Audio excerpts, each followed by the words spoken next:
अरे जमाने जोर लगा ले, कितना जोर लगाएगा, भक्त और भगवान का झंडा कभी न झुकने पाएगा। जो युद्ध क्षेत्र में भगवान श्री कृष्ण चंद्रजू ने अर्जुन को 18 अध्याय उपदेश किया, उसे श्रीमद् भगवत गीता जी कहते हैं। और भगवान व्यास देव जी द्वारा रचित श्री सुखदेव जी ने जो 7 दिन में परीक्षित जी को सुनाया, वो श्रीमद् भागवत है।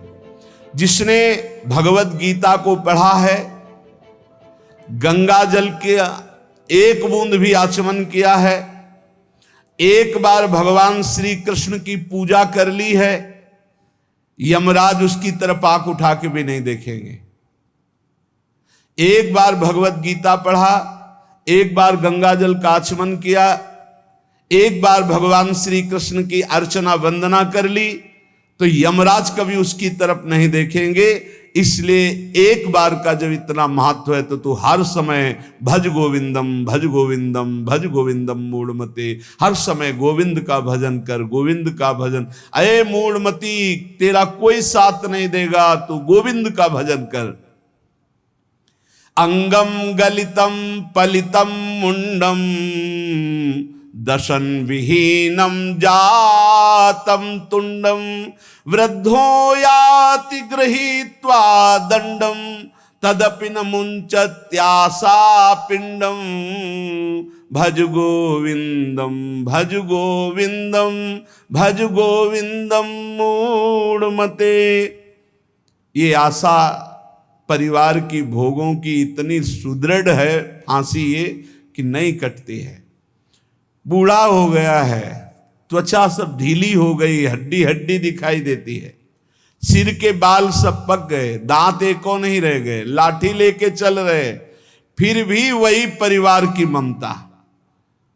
दरवाजे पे बैठा वही परिवार के विषय में सोचता रहता है। ये नहीं सोच रहा कि मृत्यु नजदीक आ रही, भगवान का भजन कर ले, अपने जीवन को सार्थक कर ले। अरे मूढ़, तू निरंतर गोविंद का भजन कर ले, गोविंद का भजन कर ले, कोई तेरे काम आने वाला नहीं। बालस्तावत क्रीडासक्तस् तरुणस्तावत तरुणी रक्तः वृद्धस्तावत् चिंता मग्नः पारे ब्रह्मणि कोऽपि न लग्नः भज गोविंदम भज गोविंदम भज गोविंदम मूढ़मते। कहते हैं कि ये भजन की अवस्था नहीं है, तो कब भजन की अवस्था होती? बाल्यावस्था खेल कूद में चली गई, जवानी स्त्री में आसक्त भोग में चली गई, वृद्धावस्था रुपया पैसा नाती पनाती इनकी चिंता में चली गई, तो परब्रह्म परमात्मा का भजन करने की कौन सी अवस्था है? अरे जब से होश हो जाए तभी से भजन शुरू कर दो। चेतना जागृत हो, बुद्धि काम करने लगे, राधा राधा राधा गोविंद गोविंद गोविंद भजन करे। अरे मूढ़, कोई तेरा साथ देने वाला नहीं, इसलिए भज गोविंदम भज गोविंदम। पुनरपि जननम पुनरपि मरणम पुनरपि जननी जठरे शयनम इहि संसारे खलु दुस्तारे कृपया पारे पाहि मुरारे भज गोविंदम भज गोविंदम भज गोविंदम मूढ़मते। इस संसार में बार बार जन्म होता है, बार बार मरण होता है, बार बार 9 महीने माता के गर्भ में रहना पड़ता है। अब तो होश संभाल ले, मनुष्य शरीर मिला है, भगवान श्री कृष्ण की शरण में आ जा और इस अपार संसार से पार हो जा, और हर क्षण गोविंद गोविंद गोविंद ऐसा रट, नहीं बार बार जन्म मरण के चक्र से तुझे कोई नहीं बचा सकता है। पुनरपि रजनी पुनरपि दिवसः पुनरपि पक्षः पुनरपि मासः पुनरप्ययनं पुनरपि वर्षं तदपि न मुंचत्यासामर्षं भज गोविंदम भज गोविंदम भज गोविंदम मूढ़मते। रात गई, दिन गए, पक्ष गया, कृष्ण पक्ष शुक्ल पक्ष, महीना गया, अयन उत्तरायण दक्षिणायन, वर्ष गए, कितने वर्ष गए, अब भी तुझे होश नहीं, तू यहां लोगों से राग द्वेष में फंसा है। अरे तेरी मृत्यु का समय आ रहा है, परम पद पहुंचने का उपाय कर। किसी से ईर्ष्या मत कर, मत्सरता मत कर, किसी की निंदा मत कर, किसी से द्वेष मत कर। अंतिम समय आने वाला है, इसलिए गोविंद गोविंद गोविंद ऐसा भजन कर ले। अरे मूड तेरा कोई साथ देने वाला नहीं। वयसी गते कह काम विकारः, शुष्के नीरे कह काशारः, नष्टे द्रव्ये कह परिवारो, ज्ञाते तत्वे कह संसारा। भज गोविंदम भज गोविंदम, गोविंदम भज मूढ़मते। जब अवस्था ढल जाती है तो काम वेदना अंदर रहती, लेकिन काम क्रीड़ा नहीं हो पाती, जलता रहता है वो वृद्ध। जब जल सूखने लगता है तो जलाशय जिसमें उसमें जो अंदर होते, कछुआ, मछली, मेढक, जो भी जीव सब व्याकुल होने लगते हैं। क्या जलाशय, जब जल सूख गया, अवस्था निकल गई तो क्या विकार, काम विकार उसे जलाता रहता है। वो चिंता से जलाशय में डलते रहते हैं कि अब पानी सूखा, मरेंगे। ऐसे ही जब धन नष्ट हो जाता है तो कोई परिवार का मित्र, रिश्ता, नाता कोई निर्वाह नहीं करता। सच्ची हमने देखा है, ये दृश्य देखे हैं। इसी प्रकार अगर तत्व ज्ञान हो गया तो संसार से तुम मुक्त हो जाओगे। इसलिए तत्व ज्ञान प्रदान करने वाले भगवान गोविंद का भजन कर, गोविंद का भजन कर। अरे मूड तेरा कोई साथ देने वाला नहीं। नारी स्तन भरनाभिनिवेशम, मिथ्या माया मोहावेशम, एतन मांसवशादि विकारम, मनस्य विचार बारंबारम। भज गोविंदम भज गोविंदम भज गोविंदम मूढ़मते। माताओं बहनों की तरफ काम दृष्टि से देखकर अपनी क्यों दुर्गति करते हो? कुछ नहीं है। जहां तुम्हें आकर्षण लग रहा है कुछ नहीं है। मोह विकार है तुम्हारा, अज्ञान का विकार है। बार बार मन में विचार करके उनके चरणों में वंदना करो, उनके प्रति काम भाव करके। गलत दृष्टि से मत देखो, मूड तेरी दुर्गति हो जाएगी। इसके लिए तू गोविंद का भजन कर, गोविंद का भजन कर। माताओं बहनों पर काम दृष्टि करके दुर्गति का कारण मत बन। कस्त्वं कोहम कुतयायातः, कामे जननी को में तातः, इति परिभावे सर्वमसारं, विश्वं त्यक्त्वा स्वप्न विचारं। भज गोविंदम भज गोविंदम भज गोविंदम मूढ़मते। कस्त्वम, जरा विचार कर, तू कौन है? कभी बैठकर सोचा कि शरीर में रहते 15 वर्ष हो गए, 30 वर्ष हो गए, 50 वर्ष हो गए, तू शरीर नहीं तो है कौन? कभी सोचा? कस्त्वम, कौन है तू? और कोहम कुतः आयातः, मैं कौन हूं, कहां से आया हूं? कामे जननी कोमे तातः, असली में मेरा पिता कौन है, माता कौन है? ये तो बनावटी है, कुछ समय के लिए छूट जाएगा शरीर। ये शरीर संबंधी माता पिता है, लेकिन मैं कौन हूं? मैं कहां से आया हूं? मुझे कहां जाना है? मेरा असली कौन संबंधी है? कभी विचार किया?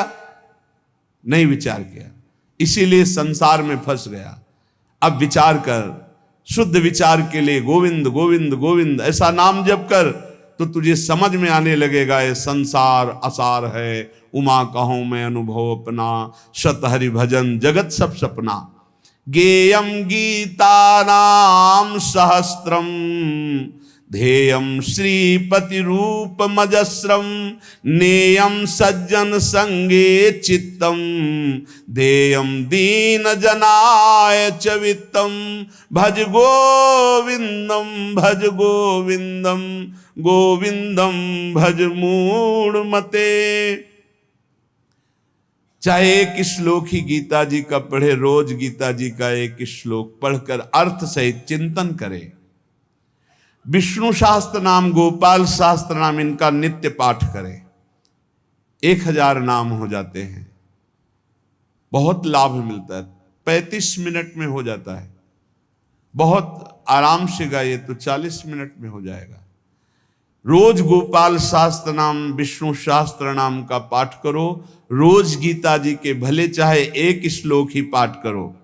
और कह रहे कि भगवान श्री हरि का नाम कीर्तन, उनका पूजन, उनका ध्यान करो और सदैव संत जनों का संग करो। नेयम सज्जन संगे चित्तम, चित्त संत जनों की वाणी में दे, असंतों की वाणी में ना दे। पर हमें लगता है संत जनों की वाणी में चित्त बहुत कोई भाग्यशाली देता है, नहीं तो प्रपंच की वाणी सुनने के लिए कान बहुत लालायित रहते। देयम दीन जनाय च वित्तम, यदि भगवान ने तुम्हें धन दिया है तो तुम उस धन का सदुपयोग करो। ऐसी जगह सेवा में लगाओ जो भगवान के अनुराग में चल रहे हैं, भगवान के भजन में लगे हुए हैं। गौ सेवा है, या ऐसे जो गरीब हैं, औषधि के लिए परेशान हैं, उनको औषधि का व्यवस्था कर दे। ऐसा धन का शोधन धन्य प्रथम गति जा। नेयम सज्जन संगे चित्तम, देयम दीन जनाय च वित्तम। धन की सार्थकता है दीन जनों की सेवा में, और खूब नाम जप करे। यावत जीवो निवसति देहे, कुशलम तावत पृच्छति गेहे। गतवति वायौ देहा पायो, भार्या बिभ्यति तस्मिन् काये। भज गोविंदम भज गोविंदम भज गोविंदम मूढ़मते। ये शरीर तुम्हें बहुत प्यारा लग रहा है ना, इस शरीर को बहुत लोग तुम्हारे प्यार कर रहे हैं ना, ये सब माया का नाटक है। जिस दिन तुम्हारा प्राण इस शरीर से निकल गए ना, तो जो बहुत प्यार करते थे वो नजदीक नहीं बैठना चाहेंगे। चाहे जितना प्यारा कोई रिश्ता नाता संबंध रखता हो, और मुर्दा घर में एक कमरे में हो, कह दे जाओ उसके पास बैठकर रात व्यतीत करो, तो कहेंगे डर लगेगा। प्राण निकलने पर कोई तेरा नहीं है, इसलिए जब तक प्राण है तो प्राणनाथ गोविंद का भजन कर ले। गोविंद गोविंद गोविंद। सुखतः क्रीते रामा भोगः, पश्चाद्धंत शरीरे रोगः। यद्यपि लोके मरणं शरणं, तदपि न मुंचति पापाचरणं। भज गोविंदम भज गोविंदम भज गोविंदम मूढ़मते। जो अपने ब्रह्मचर्य का नाश करता है तो पहले उसे सुख जैसा लगता है, बाद में वो भयानक रोगों से ग्रसित हो जाता है। सुखता क्रियते रामा भोगः। बहुत सावधान। जितना आप अपने ब्रह्मचर्य को सुरक्षित रखेंगे, उतने ही आप आत्मबलवान होंगे, उतने आप पवित्र बुद्धि वाले होंगे, उतने ही शरीर आपका स्वस्थ होगा। आपकी इंद्रियां तेजस्वी बलवान हो जाएंगी, भोगों की तरफ जाने के लिए नहीं, भगवान की तरफ जाने के लिए। और जो काम भोग को बड़ा सुख मान करके रमण करता है, पीछे शरीर जर्जर हो जाता है, बड़े भयानक रोगों से ग्रसित हो जाता है। भाई संसार में सब छूटना है, मरना है, तो सच्चिदानंद को प्राप्त कर लो। लेकिन इसी का उल्टा दुष्ट लोग सोचते हैं, जब मरना ही है तो खूब मनमानी करके मरेंगे। और विवेकी जन, संत जन, जो साधु स्वभाव के, कि जब मरना ही है तो पापाचरण क्यों करना है, मुझे अच्छे आचरण करके उत्तम गति को प्राप्त करना है। इसलिए कोई भी पापाचरण मत करो। पापाचरण जन्म जन्मांतर में तुम्हें दुख ही प्रदान करेगा। हर समय गोविंद गोविंद गोविंद ऐसा भजन करो। रथ्याचरपट विरचित कंथः, पुण्या पुण्य विवर्जित पंथः। नाहं न त्वं नायं लोकस्, तदपि किमर्थम क्रियते शोकः भज गोविंदम भज गोविंदम भज गोविंदम मूढ़मते। तन ढकने के लिए यदि चिथड़े भी हों तो चलेगा, तन ढकने के लिए, शरीर पोषण के लिए ज्यादा चिंता मत करो, ये तन भी जलेगा, सड़ेगा, नष्ट होगा। इसलिए पापाचरण करके बहुत अच्छे कपड़े पहनने को मिले तो हमारे लिए नरकगामी स्थिति ही है। वर्तमान में भी पापाचरण के द्वारा शरीर को मत सजाओ, मोटी सोने की जंजीर, बढ़िया कपड़ा, कुछ नहीं। ये अग्नि में भस्म होने वाला शरीर है, ये नष्ट होने वाला शरीर। पापाचरण करके इसे सजा रहे हो और पाप करके दुर्गति भोगोगे। एक मार्ग है ऐसा जो तुम्हें इस जन्म में पुण्य और पाप दोनों से बचाकर भगवत प्राप्ति करा दे। वो भगवान का मार्ग है। न मैं हूं, न तू है, न ये संसार है, एकमात्र भगवान है। इसलिए भगवान की शरण में हो जा और गोविंद गोविंद गोविंद ऐसा भजन कर। कुरुते गंगा सागर गमनम व्रत परिपालनम अथवा दानम ज्ञान विहीना सर्वमतेन मुक्तिम न भजति जन्म सतेन भज गोविंदम भज गोविंदम भज गोविंदम मूढ़मते। चाहे गंगा सागर चले जाओ, चाहे बड़े बड़े उपवास कर लो, चाहे बड़े बड़े दान कर लो, जब तक भजन नहीं करोगे तब तक ज्ञान नहीं होगा। क्या ज्ञान? ये संसार में एकमात्र वासुदेव हैं। बहु नाम जन्मनावन्ते ज्ञानवान माम प्रपद्यते वासुदेवा सर्वमित सा महात्मा सुदुर्लभा। एकमात्र भगवान सर्वत्र है। ये अनुभूति जब तक नहीं होगी तब तक संसार चक्र में तुम्हें बार बार आना पड़ेगा। तो ये ज्ञान कैसे होगा? बोले निरंतर नाम जप करने से।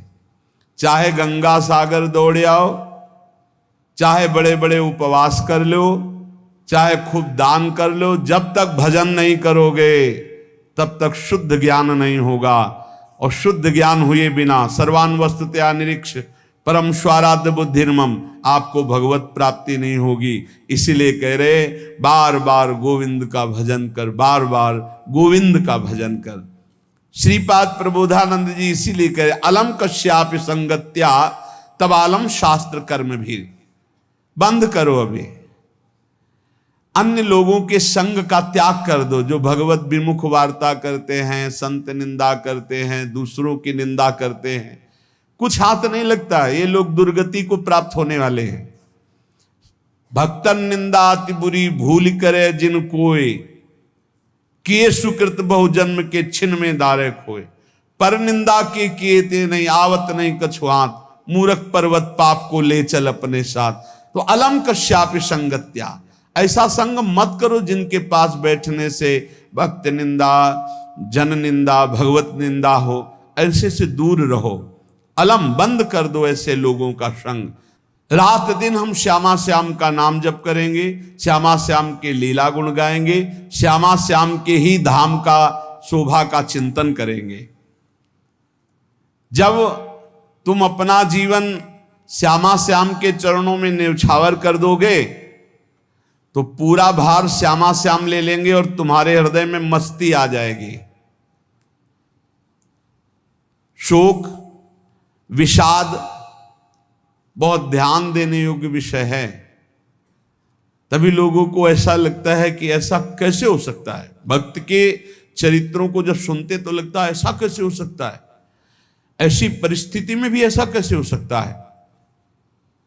क्योंकि तुम मानसिक बुद्धि से युक्त हो और वो भागवतिक स्थिति से युक्त है, इसलिए तुम उसको पार पा ही नहीं सकते।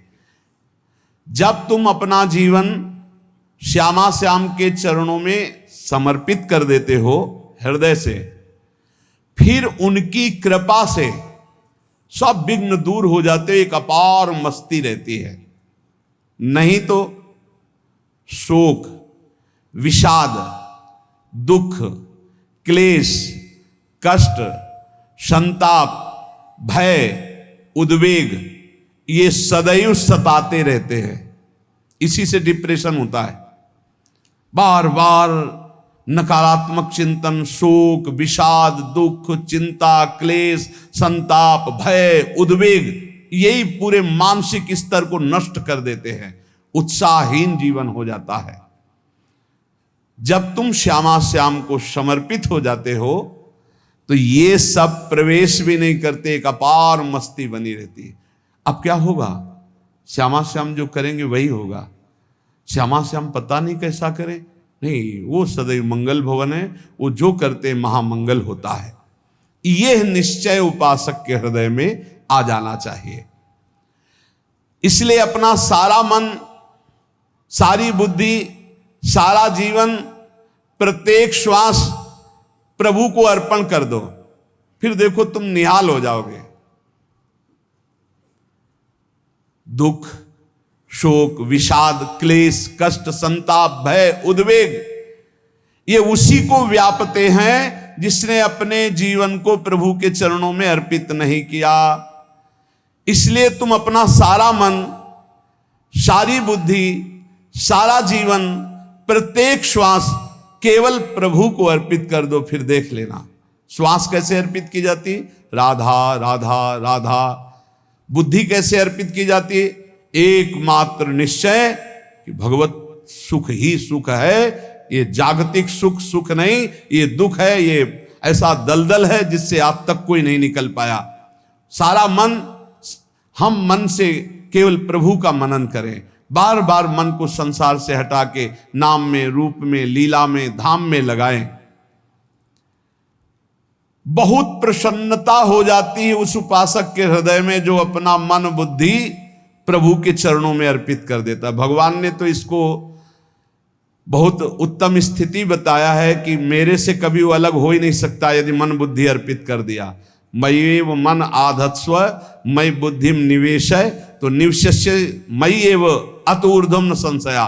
बिल्कुल संशय नहीं, वो मेरे में ही निवास करेगा जिसने मन और बुद्धि अपनी मेरे में अर्पित कर दी। बहुत प्रसन्नता रहेगी उस उपासक के जीवन में जो अपने आप को मन बुद्धि सहित प्रभु के चरणों में समर्पित कर दिया है। भगवान का आश्रय लेने वाले की पहचान है हर परिस्थिति में प्रसन्न रहना। देखो आप भगवद आश्रित हो कि नहीं, देखो अनुकूल परिस्थिति में तो सब प्रसन्न रहना, लेकिन प्रतिकूल परिस्थिति में प्रसन्न रहना ये भगवान के भक्तों का लक्षण है। हर परिस्थिति में प्रसन्न रहना ये भगवान के भक्तों का लक्षण है।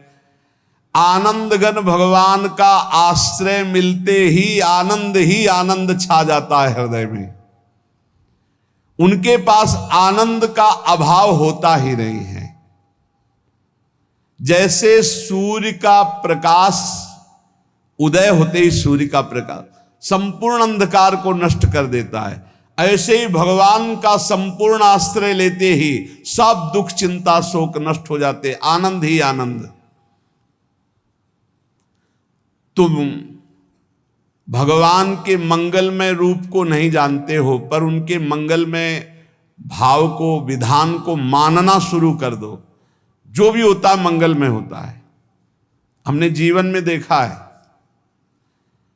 अगर इधर कोई बहुत बड़ा सुख दिया तो देर नहीं लगेगी, 24 घंटे नहीं व्यतीत होंगे और ऐसे दुख दे देंगे, जिससे दोनों का समान भाव रख करके ना दुख में तुम भूलो प्रभु को, ना सुख में फूलो, सीधे भगवत मार्ग में चल। पूरे जीवन की बात देखा है। भगवान के मंगल विधान में सदा सर्वदा सुख ही सुख है, इस बात को मान के प्रसन्न हो जाओ।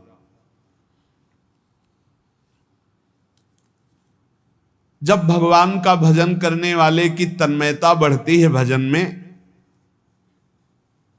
तो द्वेषी जन अपने आप तैयार हो जाते हैं। भक्त कभी किसी से द्वेष नहीं करता, अपने आप वो द्रोह करने लगते। तो नरसिंह मेहता जी से बहुत गांव के कई लोग थे जो जलते थे, ऐसे जलते थे कि अब क्या करें, कैसे मिटा दे नरसिंह मेहता जी को।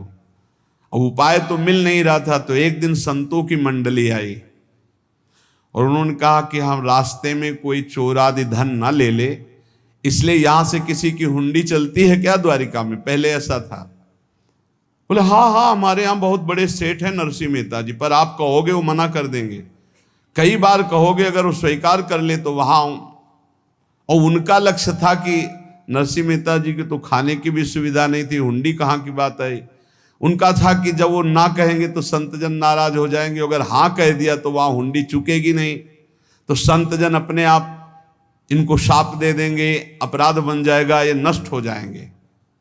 संतों को भेजा नरसिंह मेहता जी ने, सबकी दंडवत की, चरण पखाड़े। तो उनका ये इतना रुपया है, द्वारिका में साधु सेवा हम करेंगे, वहां तुम्हारी हुंडी चलती है तो आप अरे उनका आप कहाँ भूल रहे हो, यहाँ खाने की भी व्यवस्था। बोले हमें सब पहले से बता दिया गया कि आप मना करोगे, बार बार मना मत करो, हमें पता है। तो उन्होंने ठाकुर जी की तरफ देखा, बोले क्या लीला है प्रभु, संतों से हम क्या कहें, ये ले रुपये। उस समय स्वर्ण की मोहरें चलती थी, बेच के बाजार से खूब उन संतों को पवाया, उन्हीं संतों की सेवा की। और उनका अपने सेठ का नाम तो बताओ जहां हमें जाके हुंडी मिलेगी। सेठ सावल सा सेठ। संत जन गए वहां, पूछा कि नरसिंह मेहता जी का जिन सेठ से परिचय, उनका नाम सावल सा सेठ, उनकी गद्दी कहाँ है? तो जो कुछ भक्त थे वो द्वारिकाधीश की तरफ संकेत करते कि वही हैं। बोले नहीं नहीं, वो सेठ है, उनकी गद्दी चलती थी, पूरी बाजार में कहीं कोई। अब संत जन एकांत में होकर के बहुत विचलित हुए, क्या हमारे साथ धोखा हुआ? नरसिंह मेहता जैसा संत क्या धोखेबाज हो सकता है?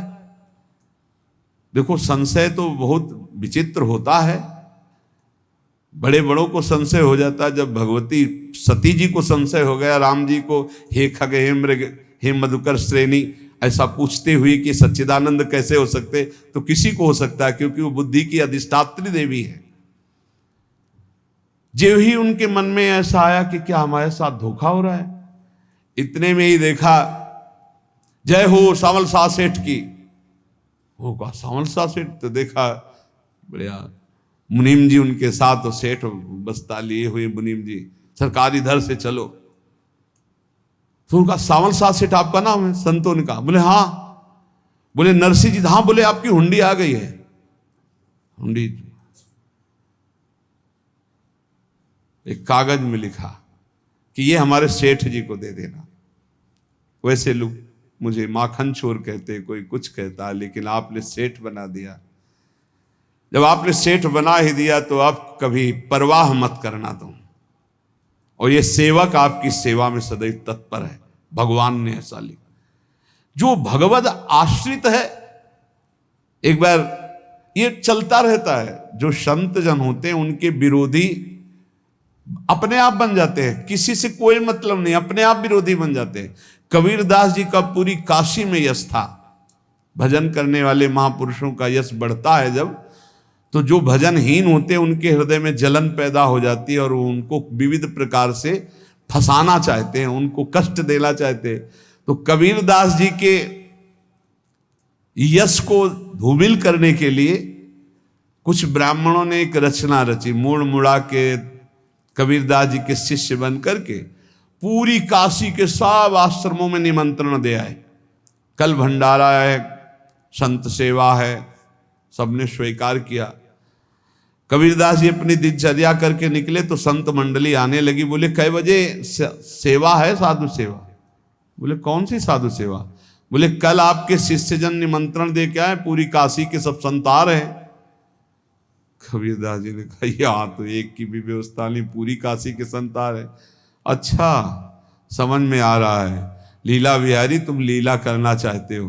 गए अपना निकल गए गंगा किनारे, एक झाऊ के नीचे बैठकर अपना भजन ध्यान में मगन है। 11-12 बजे तो उन्होंने देखा संतों की मंडली, अब काशी तो बहुत। कबीरदास जी ने देखा कि आश्रम की, तो बोले पता नहीं क्या होगा, चलो चलते हैं। तो ऐसे गमछा वस्त्र करके ऐसे डालकर मुंह ढक करके, वहां बड़ी बड़ी पंगत लगी थी। कबीरदास जी सबको पाओ जी पाओ। कबीरदास जी ने, कबीरदास जी के रूप में स्वयं भगवान पाओ जी।